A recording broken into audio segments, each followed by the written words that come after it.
Hello guys.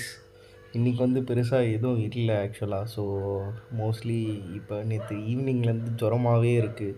So அதனால் பெருசாக எதுவும் இல்லை பேசுகிறதுக்கு. ஃபுல் டயர்டாக இருக்குது. பட் ஆனால் என்னென்னா ஃபைனலாக எங்கள் வீட்டில் ஒய்ஃபை கனெக்ஷன்லாம் கொடுத்துட்டாங்களா. ஸோ ஜாலியாக உட்காந்து டிவியில் படம் பார்த்துட்ருக்கேன். நே இன்றைக்கி வந்து தனி ஒருவன் பார்த்தேன், நேற்று வந்து மிருதன்னு பார்த்தேன். கோஇன்சிடென்ட்லி ரெண்டுமே வந்து ஜெயம் ரவி படம். ரெண்டுமே வேறு லெவலில் இருந்துச்சுங்க. திருப்பி பார்க்கும் போதும் மிருதன் ஏன் சக்ஸஸ் ஆகலைன்னே எனக்கு தெரில. ஃப்ளாப் பண்ணுறானுங்க நெட்டில் போய் பார்த்தா. தனி ஒருவனும் சக்ஸஸ் தான். பட் ஆனால் என்ன சொல்கிறது, அது வந்து ஒரு பயங்கரமான பேன் இண்டியா ஃபிலிமாக ஆயிருக்க வேண்டியதோன்னு தோணுது. இதெல்லாம் தான் எத்தனை பேன் இண்டியா ஃபிலிமை வந்து தமிழ்நாடு மிஸ் பண்ணிச்சுன்னு தான் தெரில. கோலிவுட் நம்மளோட பெரிய விஷயமே என்னென்னா, நம்ம ப்ரமோஷன் ஒழுங்காக பண்ண மாட்டோம். நார்த் இந்தியா போகலன்னா நம்மளால் 1000 crores அடிக்கவே முடியாது. ஸ்டாட்டிஸ்டிக்கலி பாசிபிளே கிடையாது.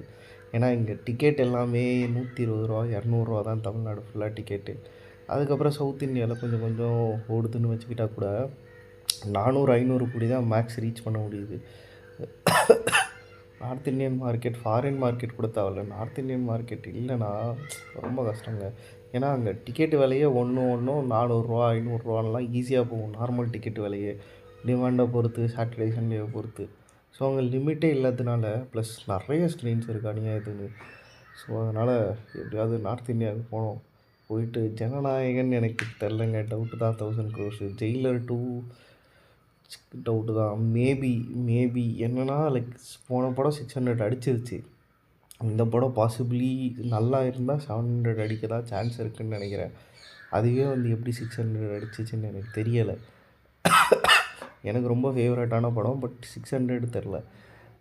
அதே மாதிரி 1000 மேபி அதுக்கு வந்து பயங்கரமாக ப்ரொமோஷன்லாம் கொடுத்து நார்த் இந்தியாவில் ப்ரொமோஷன்லாம் பயங்கரமாக பண்ணாங்கன்னா மேபி வாய்ப்பு இருக்குது. பார்ப்போம். Peace out.